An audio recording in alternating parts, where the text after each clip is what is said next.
Western music in the Philippines and select contemporary flute works. This presentation will highlight works of Filipino composers and the ways their pieces celebrate Filipino culture. The Philippines is a country with a unique history. Due to almost 400 years of foreign rule, the traditional music and cultural practices were nearly wiped out. The efforts of the Filipino people have created a new, modern Filipino culture that embraces the diversity of the people with its mix of traditions and Western influences. Modern composers honor the deep and rich history of the Philippines by uplifting different aspects of the current culture and ancient traditions. We will first discuss the history of the country with a focus on two major eras, the Spanish colonization and the American occupation of the Philippines. Then, we will discuss the current musical culture and go in depth on contemporary musical works. Starting with the history of the country, the Philippines is located in Southeast Asia. It was a part of the maritime Silk Road that was used from the 2nd century before Common Era to the 15th century Common Era. Native Filipinos regularly traded with neighboring Southeast Asian countries, China and India. The country is a desirable link between the Western and Eastern worlds, as shown through the many trade routes that existed directly linking the East and the West. The Philippines is an extremely diverse country with over 7,000 islands and over 100 ethno-linguistic groups that make up the archipelago. The country is divided into 3 larger regions. Luzon is in the north, the Visayas are in the center, and Mindanao is in the south. Each area is home to various native groups that have their own traditions and cultures. Luzon and the Visayas were heavily affected by Western colonization and practiced Western religions like Christianity and Catholicism, while Mindanao remains mostly Islamic due to trade with Indonesia and other Southeast Asian countries. Generally, the strong established presence of Islam resisted the Christian conversion efforts in Mindanao. To this day, many Filipino people identify more with their specific regional identities due to the regional culture differences instead of subscribing to a singular Filipino identity. For example, people from Iloco would introduce themselves as Ilocano, and people from Pampanga would say they are Kapapangan rather than simply saying they are Filipino. Currently, there are 8 major languages and many other variants such as Spanish-based languages spoken by the majority of the Philippines. The map to the left shows the languages spoken and their different regions. People in Luzon mainly speak Ilocano, Tagalog, Kapapangan, and Bicolano.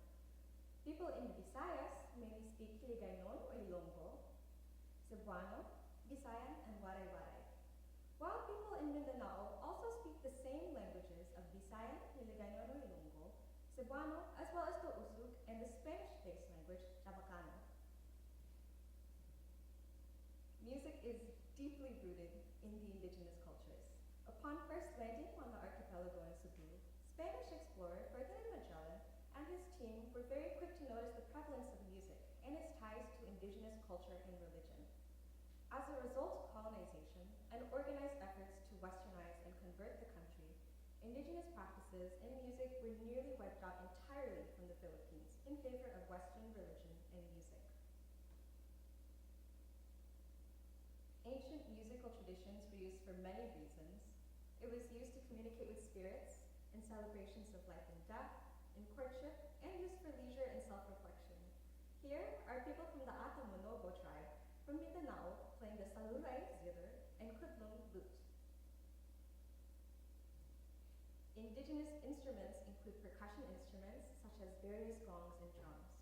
The most popular example of this is kulintang from Mindanao. Here is a picture of a girl from the Maranao tribe from Mindanao playing the kulintang. Kulintang is one of the more well-known Filipino indigenous arts and is similar to gamelan music from Indonesia. The kulintang ensemble is mainly used in Muslim practices.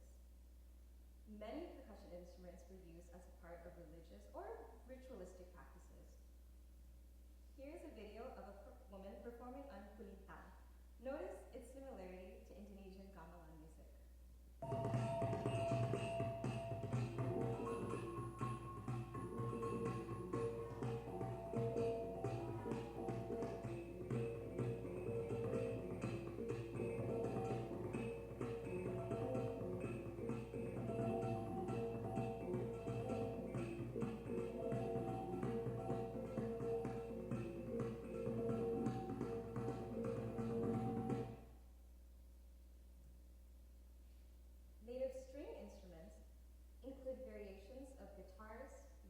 and zithers, and even violins. The Kujapi lute could be found all throughout in various Filipino tribes. It is pictured here in Mindanao people. String instruments were the most popular in courtship and dance accompaniment. Here is a video of people from the Tuboli tribe from Mindanao performing on the Kujapi lute and tambol drum.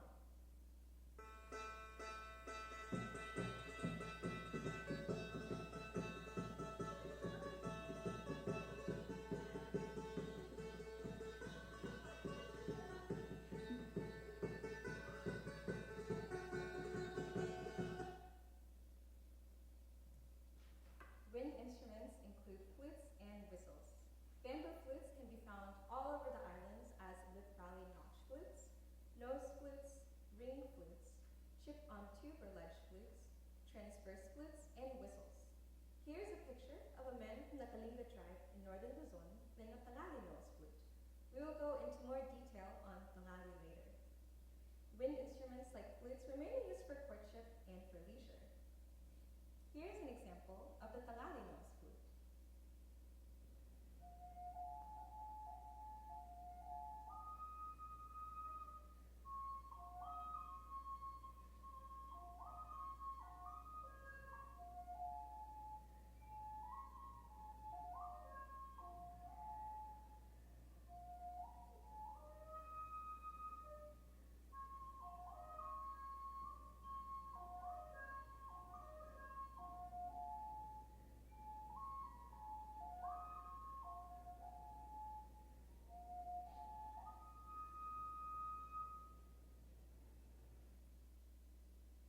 Due to the people's natural affinity for music, it became a powerful tool in the development of the country. As shown throughout this country's history and in many other countries, music is often used for social and political control. Spain controlled the Philippines from 1565 to 1898 for a whole 333 years of colonization. The Spanish utilized religion and musical practice to assimilate the native Filipinos to Western culture, nearly eradicating indigenous traditions and musical practice in the process. Shown here are some Dominican friars with Filipino children. In addition to teaching religion, Spanish friars also taught Western instruments such as the violin, piano, and harp. Friars would teach Filipinos to sing in plain chant and play Western instruments for Christian services. One friar, Fray Juan Bolivar, was a master of many instruments, including the Western flute. Spanish religious music was found all throughout the country. New Filipino musical forms, both secular and religious, developed in the provinces. The religious genres include the Passion, Santa Cruzan, Dalit, and Flores de Mayo. Secular genres include the Pandango, Danza, Kundiman, Rondalia, and Balitao. We will go into more detail on Balitao later. Following the Spanish-American War, America gained control of the Philippines from 1898 to 1946. Secular education became the tool of choice for the American occupation in order to further westernize the Filipino people. In 1900, 500 Western educators from American colleges such as Harvard University and the University of Puget Sound traveled to Manila. The very first higher education institutions in all of Asia were established in Manila, such as the University of the Philippines. Here's a picture of an American educator with a classroom of Filipino children. Public educational systems quickly spread Western teachings. Music education proved to be extremely vital. The Philippine Progressive Music Series is an example of the music that was used in classes. This book series is full of simple songs in English and Filipino languages. Through teaching music, Filipino students learn the English language and Western cultural ideals. The contents of the songs range from general etiquette like genital hygiene, washing hands, brushing teeth, and respecting elders, as well as topics like conforming to Western political agenda by assuming a singular pan-Filipino identity. Again, this concept was completely foreign to the native Filipinos who took great pride in their regional identity.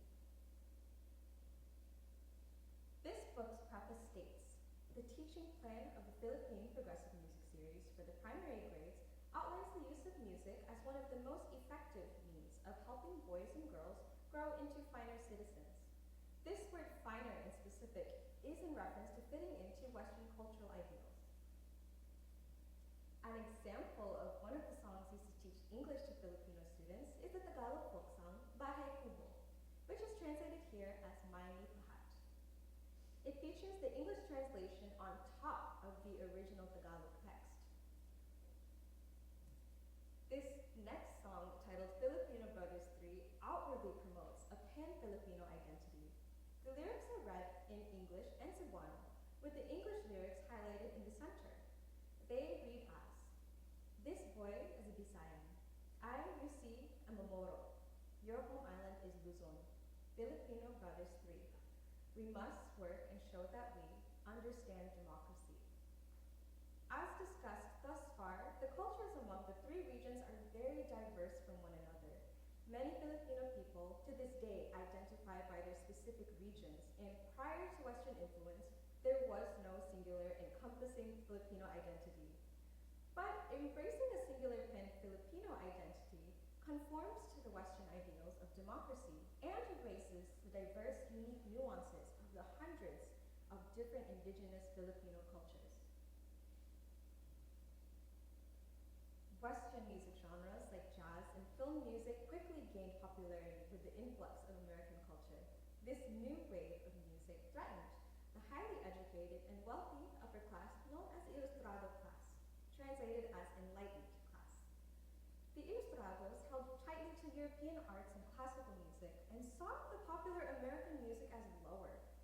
In order to deepen the distinction and further elevate classical music, the State Conservatory of Music of the University of the Philippines was created in 1916 by a governmental decree. Here is the first building of the State Conservatory in 1916. The initial faculty of the conservatory were mainly American or European educators. The University of the Philippines State Conservatory of Music was a home base for the growing waves of Filipino nationalism. Composers worked together to cultivate the Filipino classical music scene and wrote in Western genres like for the symphony, solo performance, and chamber music ensembles. Musicians from the conservatory also popularized indigenous music by recording the surviving native songs and dances for the general Filipino public. These musicians established a modern Filipino national music style in Western mediums and revived the ancient forgotten music. The conservatory is now known as the University of the Philippines Diliman College of Music as shown here. In 1946, the Philippines finally gained its independence. Here we can see the American flag being lowered and the Philippine flag being hoisted in front of an excitable crowd. The Filipino people were eager to celebrate their new identity. Cultural consciousness grew and was reflected in the music. Many musical organizations were built in order to help further develop and promote Filipino music, such as the League of Filipino Composers. 1965 saw a new era for the country. President Ferdinand Marcos was sworn in and thus marked a 20-year-long dictatorship. The Marcoses were infamously known for using government money to fund their lavish lifestyle. His wife, First Lady Imelda Marcos, had grandiose tastes and was concerned with keeping her social status. She built large structures throughout the country to create an image of progress and elevate the status of the Philippines. The most controversial of these was the Cultural Center of the Philippines. In 1969, First Lady Imelda Marcos inaugurated the Cultural Center of the Philippines. With the goal to create a new westernized Filipino culture and maintain her high social status, the Cultural Center promoted high arts to bolster a pan-Filipino identity and elevate Filipino arts, thus elevating the country on the global stage. Imelda garnered funds from her wealthy social circle and even convinced American President Lyndon B. Johnson to donate $3.5 million to fund the construction of the Cultural Center. The Cultural Center housed many groups such as the Philippine Ballet Theater, Manila Symphony, Philippine Philharmonic, and the indigenous Bayanihan Folk Dance Company. It also sponsors the League of Filipino Composers and held the annual Philippine Music Festivals from 1969 to 1990. In having a government entity promote the mainly Western cultural arts, the Cultural Center maintained the social status of the Marcoses and the country. Having a government entity promote Western arts over more indigenous arts also redefined the importance of the different art genres to the general Philippine public. One of the Cultural Center's major programs is the National Music Competitions for Young Artists. It is commonly referred to as NAMSHA. Established in 1973 by the Presidential Proclamation 1173, NAMSHA served the imperative need to preserve, develop, and promote Filipino music as an art and as a handmaid of cultural development. The last week of November was even designated as National Music Week for when the competitions are held. NAMSHA is the largest Western music competition in the Philippines. This program awards prize money and offers workshops to further encourage and develop national talent. There are competitions for Western performances including woodwinds, brass, strings, voice, guitar, piano, large ensembles, and choir. Later on, competitions for the national genres such as the Spanish-influenced rondalia, pictured here, and indigenous music performances were also added. In addition to encouraging performance, NAMSHA also commissions and publishes works by Filipino composers for the competitions. As a highly prestigious competition, many NAMSHA winners go on to win further prizes in international competitions, study abroad, and win positions performing and teaching. Shown here is a very recent event featuring two previous NAMSHA winners who are now studying abroad in the United States and sharing their perspectives to the people in the Philippines. Even after the Marcoses were overthrown by the 1986 People Power Revolution, the Cultural Center and NAMSHA competitions are still currently major figures in the present Filipino music scene. Which brings us now to the current musical environment of the Philippines. The University of the Philippines Diliman College of Music is one of the premier music schools in the country and has the largest Western music program. It follows the Western University model and offers associate, bachelor, master, and doctoral degrees in Western music and ethnomusicology. In addition to musical knowledge, the college also requires the TOEFL English proficiency test, reflecting the college's history of being established and funded by Western powers. The college's current building was built in 1963 and was even funded by the United States Agency for International Development. Again, this shows the United States' large hand in the development of the country. With its initial faculty and staff mainly coming from Europe and America, the musical curriculum of the college is fashioned after Western conservatories and mainly focuses on the Western canon. Many students at the University of the Philippines studies Western Baroque, classical, and romantic music as they are the most easily accessible. Most students get their music online through IMSLP, from college music library, and from online stores. It is only within the last decade that many publishers even began to ship music to the Philippines. Even then, with conversion rates, shipping costs, and custom fees, getting music is extremely pricey for many. Here is a picture of one of the very few stacks in the University of the Philippines College of Music Library that I took just this past March. I want to bring attention to the fact that these are labeled foreign music scores and are filled with Western standard works like Rachmaninoff, Mozart, and even the Beatles. These stacks are out for the public to see, but due to the fragility of the scores, because the Philippines is a very hot and very humid country, they are not able to browse the stacks directly themselves. The size of the library is much smaller than many American music school libraries, and again, because of the general accessibility issues, there are not many newer music works. Works by Filipino composers are housed in the Filipiniana collection, which is a small room that's not accessible to the public. They are typically handwritten manuscripts and photocopies of the original parts. There are no up-to-date organized lists of works in the collection, and even then, these many of the works are lost. As the works in the Filipiniana collection are the solely existing copies of many scores, it makes sense that the library is very protective of these manuscripts. They are extremely fragile, damaged by humidity, yellowed by time, and marred by general use. The scores on the left are folded over and damaged by use, and the score on the right is so old and faded that the music is barely legible. These factors would make it hard for many to use for performance. Many original manuscripts have also been lost in natural disasters, war, and other factors. Here, in composer Rosendo Santos' letter to the University of the Philippines College of Music, he writes, "Our house was involved in the flood of last June 23, 1972. Everyone's house was flooded, some beyond repair, and some with lots of damage, but repairable. My house was flooded only in the finished basement, where all of our precious properties were kept, including my piano, all my music, all our volumes of books. So whatever music I lost, I cannot remember, and will just have to accept and be resigned to that experience." With these factors in mind, we will now get into the research process of how I found works by Filipino composers. Over the last 3 years, I went through multiple channels to learn as much as possible about any Filipino music. First, I asked many Filipino musicians for recommendations on composers and pieces to look into.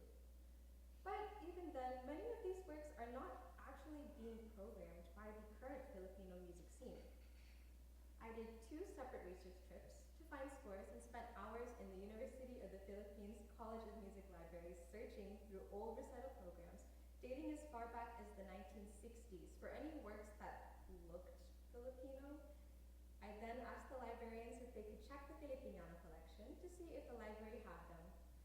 Many times, these searches were not fruitful, as the collection is not organized like most libraries, with call numbers designating each piece.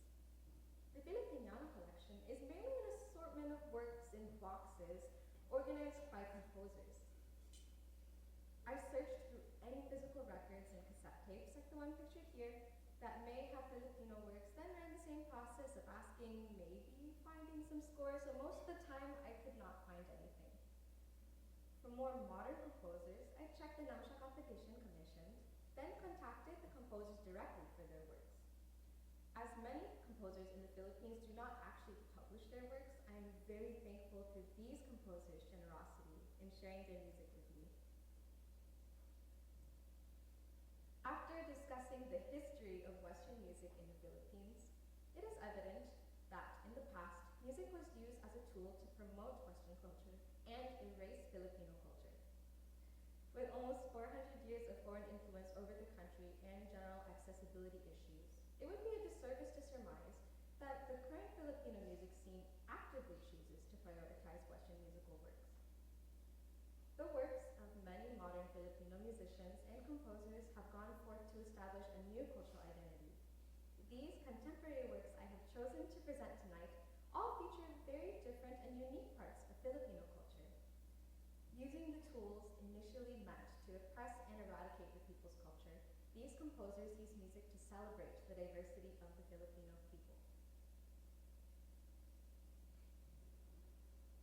We will now look at the different ways Filipino composers reflect modern Filipino culture through their music. Conrado de Rosario's Tongali for solo flute is influenced by the indigenous Kalinga Tongali nose flute. Chino Toledo's Fragmented Images for solo flute infuses casual, daily language with more typical Western contemporary flute writing.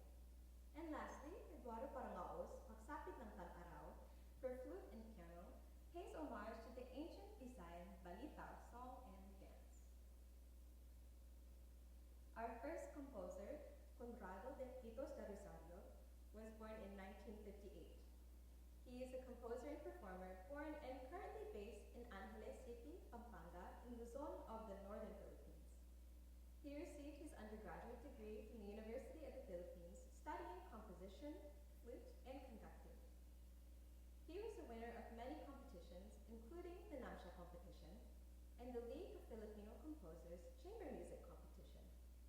De Rosario also won a Young Artist Philippines Foundation Scholarship to study abroad. He received his master's degree at the Berlin University of the Arts.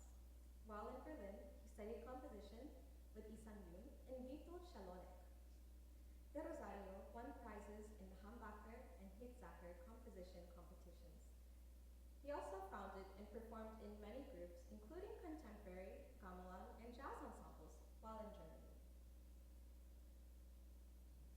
De Rosario currently resides in Pampanga and founded the Kapamu, Kapapangan Musicians, Jazz Collective, and Sunlad Bamboo Instrument Ensemble. Kapapangan is the regional identity and language of Pampanga. The Sunlad Ensemble, which is Kapapangan for to shine, performs on self-made bamboo instruments fashioned after traditional Filipino and Southeast Asian instruments. Both groups work together to make music more accessible to the people of Pampanga through performance of Western jazz and by keeping native musical traditions alive. De Rosario was recently commissioned by the NAMSHA competition to write works for the Woodland Soloist Rounds. Combining his interests, these works incorporate traditional Filipino music, jazz elements, and his Kapampangan heritage. One of his most recent and popular works, Derakan, was commissioned for the 2023 NAMSHA Woodwind competition. This piece, meaning to dance in Kapampangan, includes themes of the Kalinga, Tongali nose flute, and jazz elements.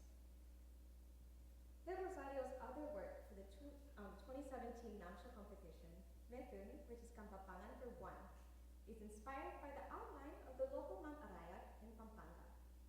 As these were commissioned for the Woodland Soloist Round, both pieces have arrangement for flute, oboe, clarinet, bassoon, and saxophone. One of his earlier works, Tongali solo flute, was written in Berlin in 1987 and titled after a traditional Kalinga nose flute. This work was dedicated to and premiered by the German flutist Klaus Schick in Berlin. After studying Kalinga music with the Tongali flutist Ben Pangusban at the University of the Philippines, De Rosario became inspired by the melismatic melodies of the traditional nose flute. The indigenous Tongali nose flute is played traditionally by men from the Kalinga tribe of the Northern Mountain Province in northern Luzon. Flutes are used as a leisurely hobby, in courtship, and self-reflection known as muni-muni. The Kalinga tribe are famous for producing rice and often play the Tongali in the rice fields. Supposedly, the soft song of the Tongali would encourage the crops to grow above the water to hear their sweet melody even better. It is played by holding the instrument at a vertical slant from one's nostril and closing the four-finger holes. If the player desires a stronger sound and to not feel so lightheaded, some plug the other nostril with leaves or tissues to focus the air into the flute, as shown here. Due to the geography of the mountain province, the Kalinga people were generally untouched and uninfluenced by Western colonization. The Tongali is made of four-finger holes and uses a pentatonic tuning, or five-note scale that is typically found in Asian music. In his research, ethnomusicologist Jose Maceda found that most nose flutes have five tones that can be overblown to cover roughly 3 octaves. The sound is produced by exhaling into the flute, so the Tongali produces a melody as long as the player's breath allows. Shown here are some examples of the general tunings of different Tongali flutes Maceda encountered in his research. Here is my Tongali nose flute, which is made by Jason Dombing from Baguio City in Luzon. Here is the 5-note pentatonic scale in the lower register,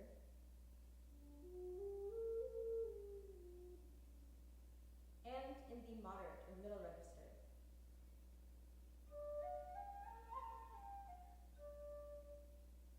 The tuning of this specific flute is actually very close to the last set of pitches as highlighted on the slide. Notice how the sound is very soft. It doesn't project far like the Western flute. Since I'm also not plugging my other nostril, it's hard to overblow to the highest register, and the sound is even softer. Many Kalinga people singing it back and figuring it out by ear. Most tunes are not written down, but a small few exist. Here is a transcription of the tune Anowe, shared to me by my Tongali teacher, Ms. Tin Orante Santiago. This transcription is read left to right and features the fingerings of the principal notes and other symbols for ornamentation. This transcription is organized using letters and numbers to show the different phrases. The repetition of letters and numbers would suggest for the performer to repeat those sections, similar to verses, choruses, and refrains in vocal music. Here is a section of my performance of Anowe. Please follow along with me on the score to get a taste of the indigenous Filipino music. It is not imperative to know how to read this specific score, as again, Tongali is an oral tradition. What is notable is how different this transcription is from Western music. It is not focused on expression or time, but on fingerings.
Here is another transcription by ethnomusicologist Jose Maceda, written in the more typical Western music notation of another Tongali tune he encountered during his research.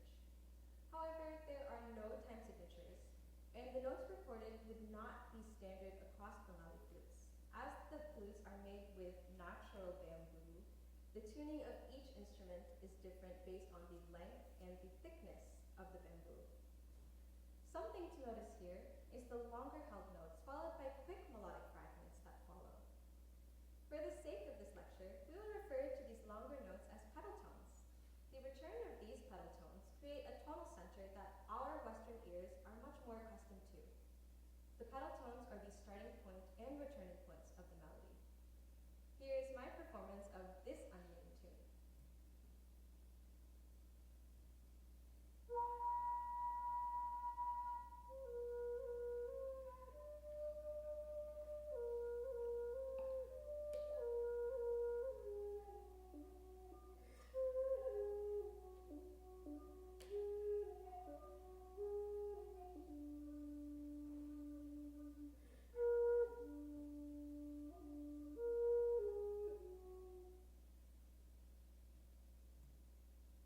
Tongali by Rosario combines the serenity of the traditional nose flute with the vast capabilities of the Western modern flute. The composer describes the work as follows. The Tongali bamboo nose flute is traditionally played by the Kalinga people of northern Philippines. It is a wooden instrument with 4 holes, including one on the back, and is played by putting one end of the instrument against the nostril and blowing. The Tongali is a significant part of Kalinga culture and is still actively taught to younger generations. The Tongali is associated with courtship and funeral rituals, and its gentle sound is used in intimate settings. It is sometimes referred to as kalaleng, another term for the nose flute, used by the other groups in the Cordillera region. There are stories of the Tongali being used to help rice grow, as the rice was thought to be drawn to the sound and would grow taller to hear it better. The composition, Tongali, is influenced by the character of the nose flute's music, but also uses contemporary playing techniques like multiphonics and timbre changes. The structure of the work has a mosaic-like quality, a combination of parts each characterized by typical melodic intervals. As mentioned before,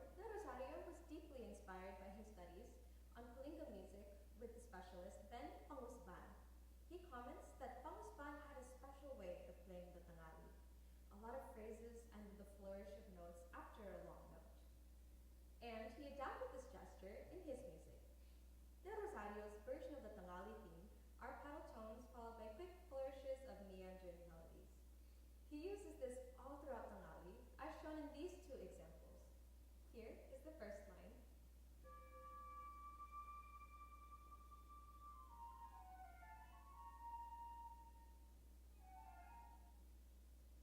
Notice the long pedal tones and quick melodic flourishes that follow. And here's the second line.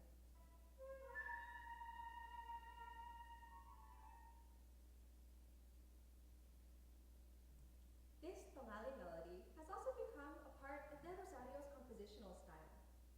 Notice there are long-held pedal tones followed by a quick succession of 30-second notes in both examples. Here is an example from his 2023 work, Peratan.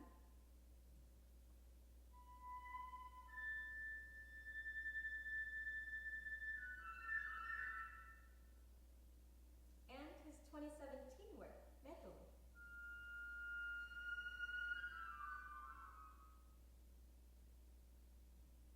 Additionally, the opening line of De Rosario's Tongali is similar to the traditional tune Onoboy.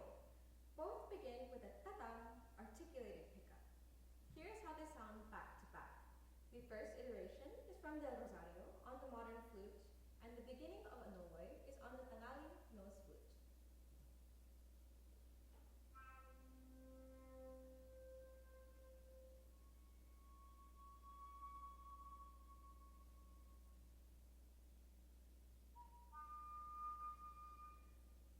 And you repeat.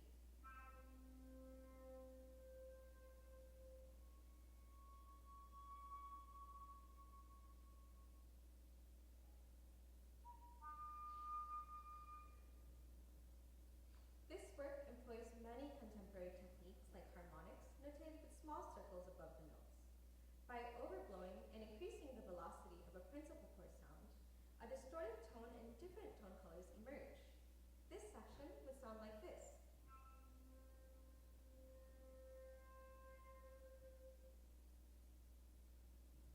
There are also timbral trills, which use different fingerings to create alternate tunings of the same note, resulting in an otherworldly effect.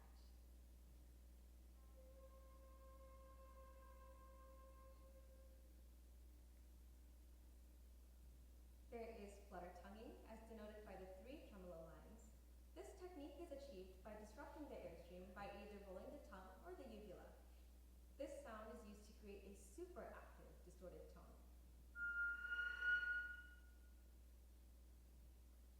Lastly, this work also uses multiphonics, or multiple notes achieved with alternate fingerings to create chords.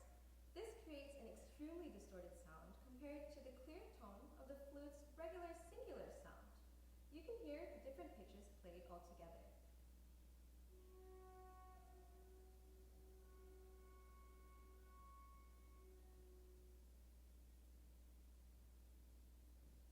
Through using these contemporary Western techniques, De Rosario creates his own unique Filipino music style. Some of these contemporary techniques actually also recreate the sound of the traditional Tongali, whether intentional or not. In this section, De Rosario uses multiphonics to create a distorted sound. And this distortion sounds similar to the color of overblown Tongali.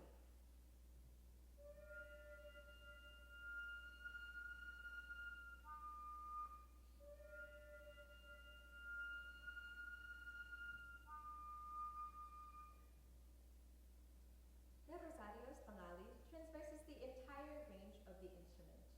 The composition centers around the different intervals created from note to note. Here, I have highlighted the different intervals in just the first line of the piece. De Rosario shared with me that he was interested in creating a kind of interval row where different intervals appear in succession for this composition. It begins with a sort of half interval, followed by a second, third, tritone, fourth, and so forth. De Rosario references the same freedom of Tongali music through the lack of time signature. The melodic segments conjure images of improvising on these different intervals. By using an abundance of uneven musical figures in triplets, quintuplets, sextuplets, and so forth, The Rosario reinforces a natural, timeless feeling. The Rosario studies in Berlin exposed him to avant-garde and contemporary music, which demand extremities of the performer. The extended techniques mixed with the ancient melodies create a unique sound both heavily inspired and completely untouched by Western influence, reflecting the diverse populations of the indigenous and westernized Filipino people. While De Rosario's works highlight the indigenous Tongali and aspects of his Kapampangan culture, other composers promote other aspects of the broad Filipino culture. Our next composer, Josefino Chino Toledo, was born in 1959 and is also from the Luzon region. He is the professor of music composition and theory at the University of the Philippines and executive director of the Miriam College Center for Applied Music. He currently conducts and serves as one of the music directors for many ensembles such as the University of the Philippines Symphony Orchestra, Metro Manila Concert Orchestra, and Grupo 2021 Modern Music Ensemble. Toledo received his degrees from the University of the Philippines, the Cleveland Institute of Music, and the Paris Conservatory. As a highly decorated musician, he has won awards for his composition, teaching, and conducting. He has conducted and had his works premiered internationally throughout Asia, North America, South America, Europe, and Australia. Toledo's works touch upon different aspects of Filipino culture. His work Hina from 1997 features the Tongali with 2 Western C flutes and 2 alto flutes. The Tongali has the main melody, and the Western flutes create a contemporary accompaniment with key slaps and multiphonics.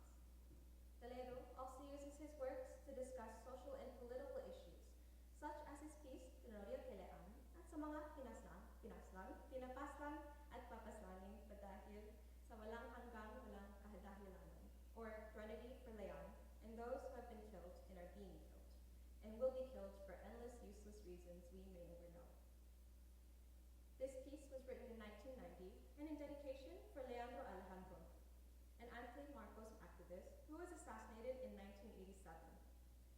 This work uses more typical Western contemporary techniques like multiphonics to portray intense emotions.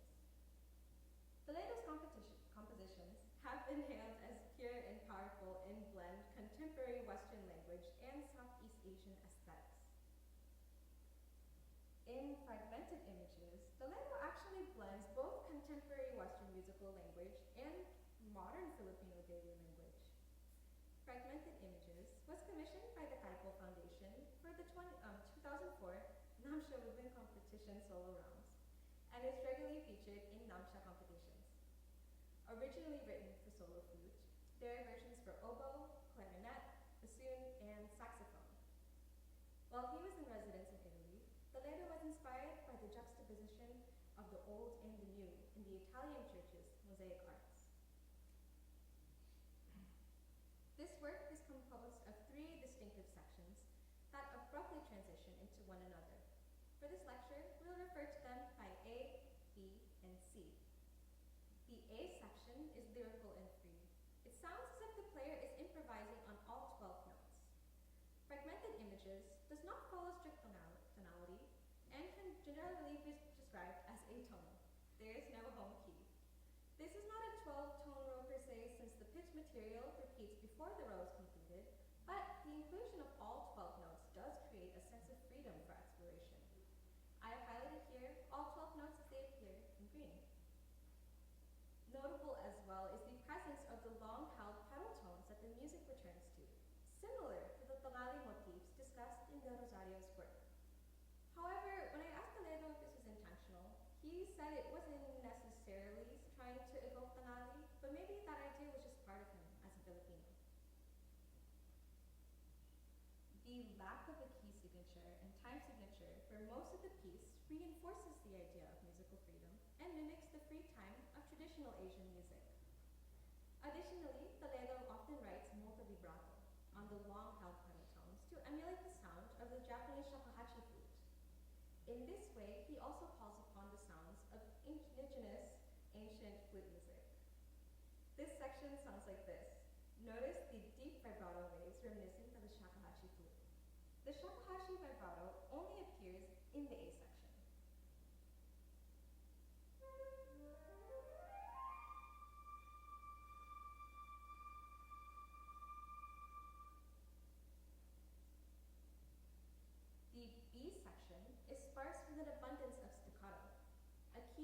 hear are the vocal introductions that interrupt the music.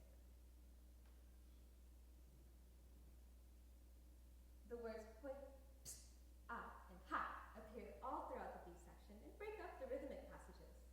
These attention-getting noises are typically used in Filipino modern culture and are expressions used to gain someone's attention, like how we'd say hey in English. Here's how the B section sounds. You will hear the highlighted calls break up the music.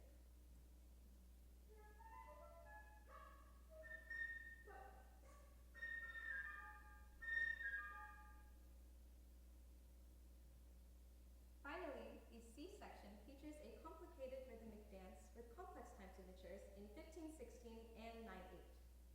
Toledo writes in 15/16.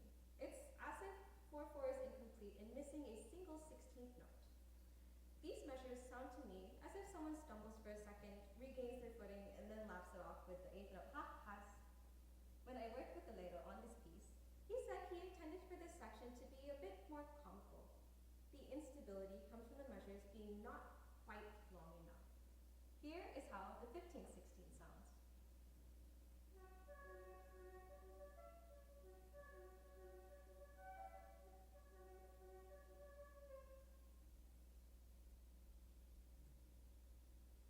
Toledo also writes in 9/8.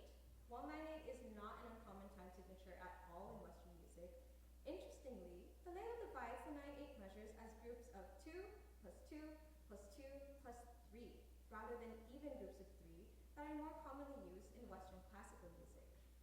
These measures are uncomfortable as they feel slightly too long, as if a regular 4/4 time signature had an added 8th note. Here's how the 9/8 sounds.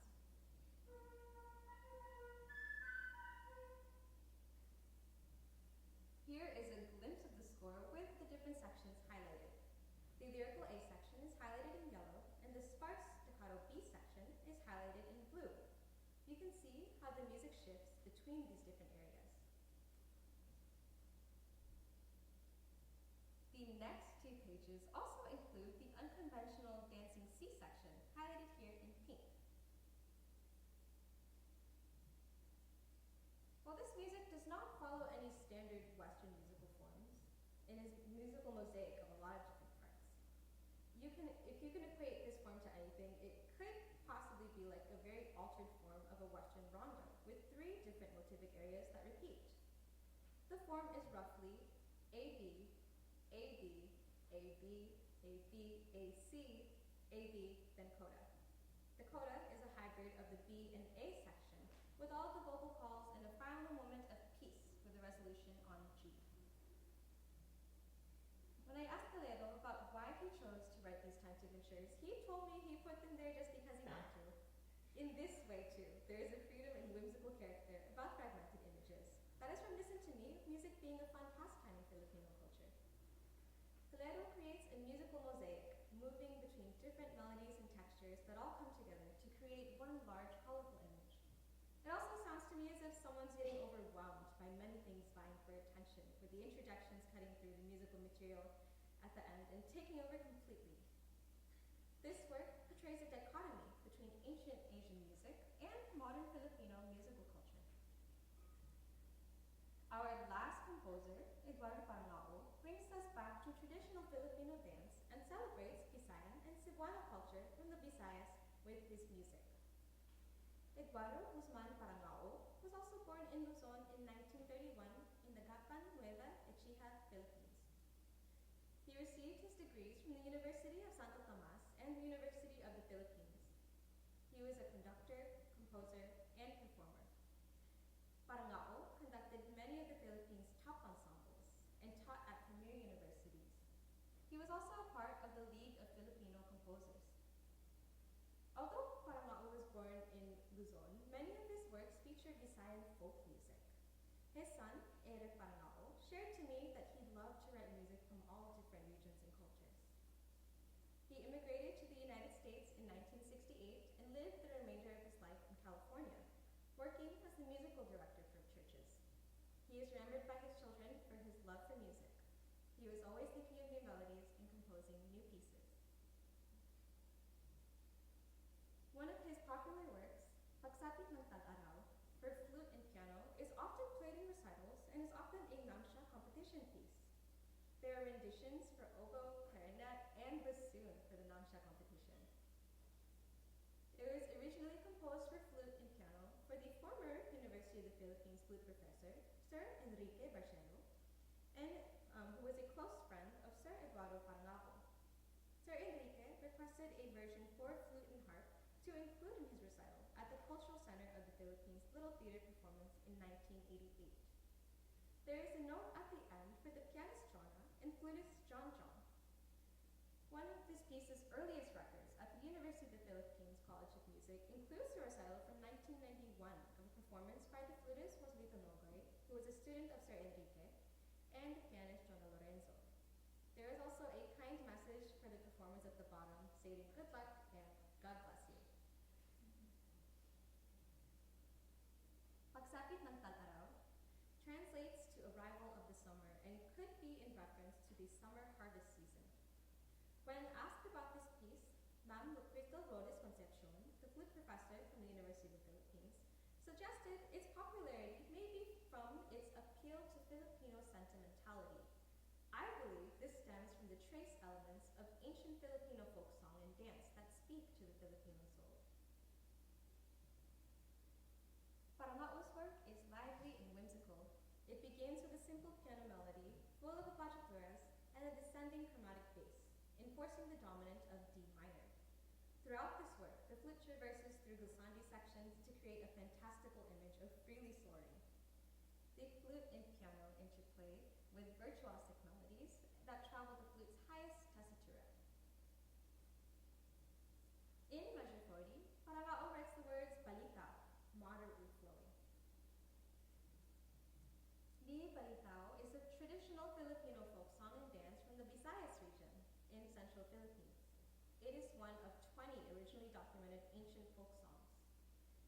Balitao existed long before Spanish influence and is a Visayan oral tradition. One theory of the balitao's etymology is that the Spanish must have referred to the dance as a waltz or valse. It is assumed that valse became bal and was combined with tao, meaning people, to create the term balitao, or dance of the people. Pictured here is the Bus King and Queen of Balitao, Antonio Bohol and Josefa Batalso Bohol. Balitao is a poetic joust between a man and woman that is accompanied by song and dance. It is a comical exchange between potential lovers in which a male and female performer sing about the affairs of love in a form of courtship. The players, or the singers, play off one another and ad-lib on the general musical patterns. Generally, the melodies are more incantory and focus on the lyrics of the song. The dance is an extremely popular form of entertainment and is performed during the harvest seasons and during town fiestas. The balitao was sung and danced with traditional Filipino instrumental accompaniment, including the subing bamboo jaw harp and the buktot 3-string coconut guitar. Due to Western influence, harps and the 5-string guitar are currently used as they have more chords and standard tuning. Spanish influence also extended to the lyrics as there are versions of balitao with religious subjects about the creation, nativity, passion, and crucifixion. Most balitao are in 3/4 time and originally did not have set keys due to the irregularity of the ancient instruments. Ethnomusicologist Maria Colina Guiterres states that the balitao does not owe all its charm to its rhythm. Its beauty lies more in the substance, in the play of fancy, in its irresponsible, often candid, satiric subject matter. In Parangao's balitao, the piano accompaniment reflects the strumming of the guitar or harp while the flute sings above. Here's the piano accompaniment. Notice how it mimics strumming.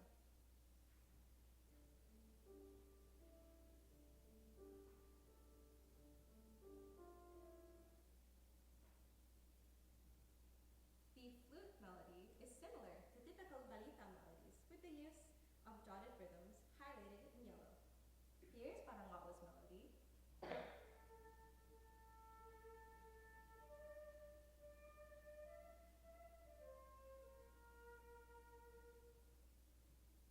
And a transcription of an ancient balita melody. Notice the similar dotted rhythms.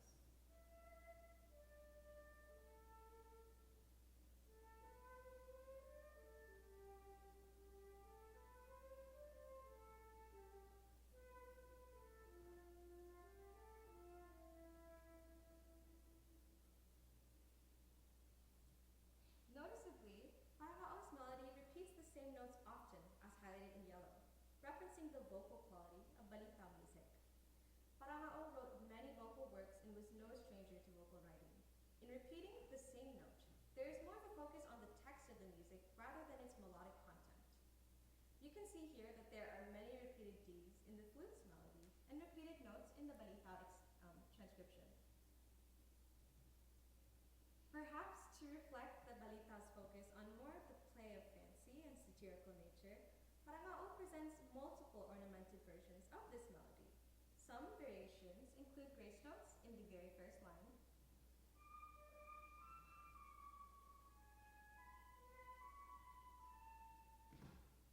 glissandi and arpeggio ornaments in the second line,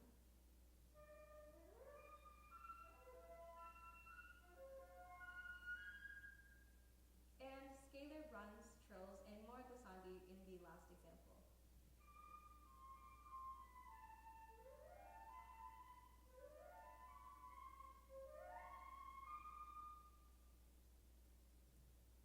For Pagsapit ng Tag-Araw, Parungao creates his own balitaw for the flute and piano.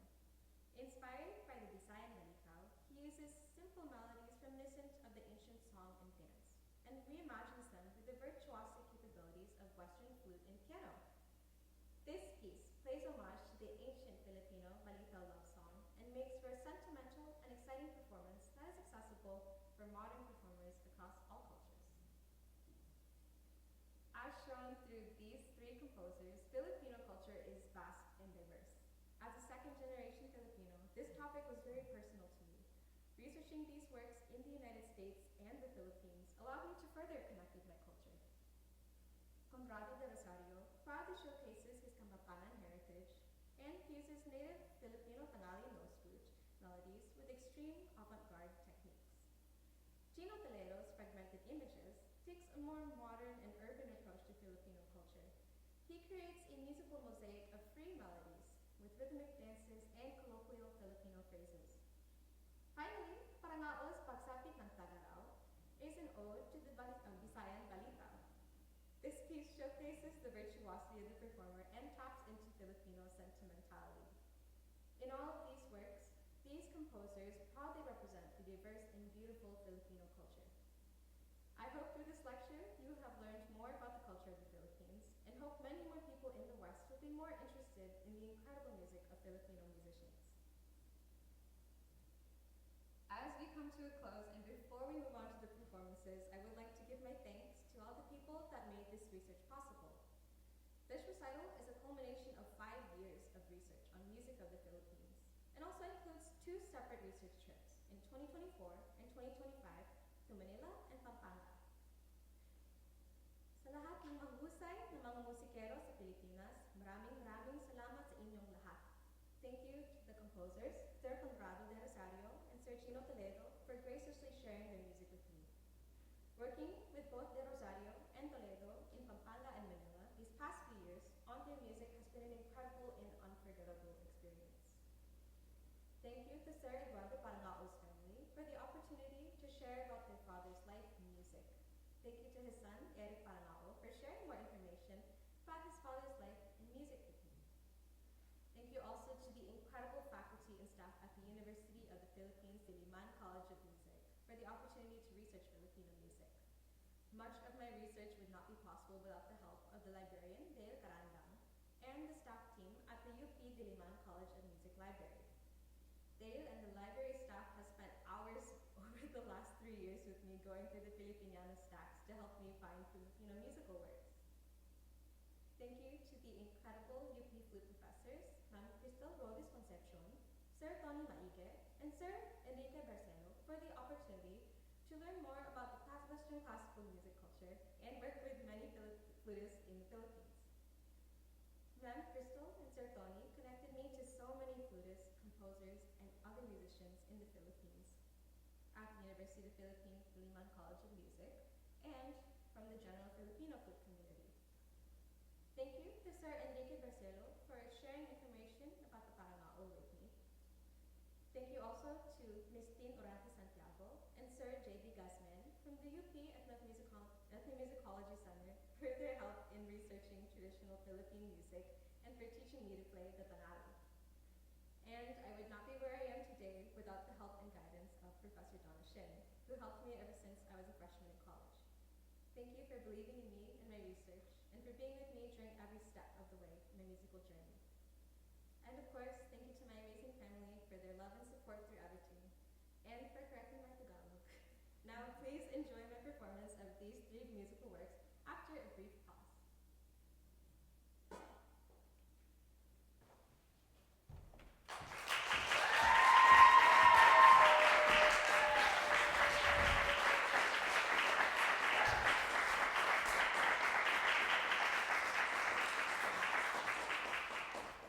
Before we go into the Rosario, please listen to the juxtaposition of the indigenous Kalinga Tongali melodies and Western contemporary flute techniques.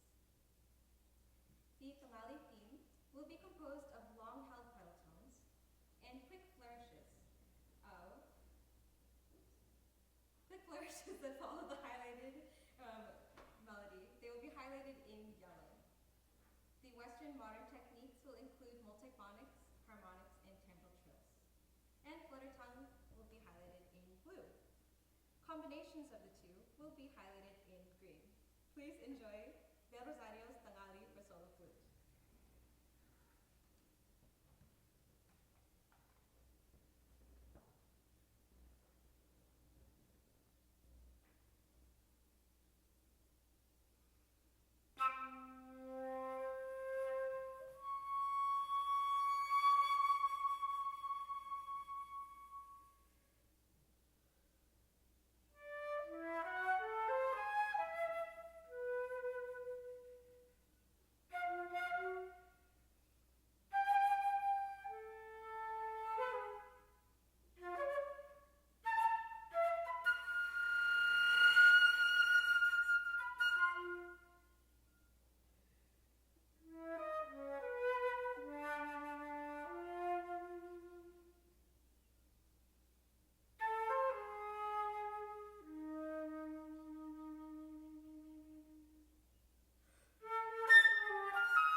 The lyrical, free improvisatory A section, with shakuhachi influences, will be highlighted in yellow.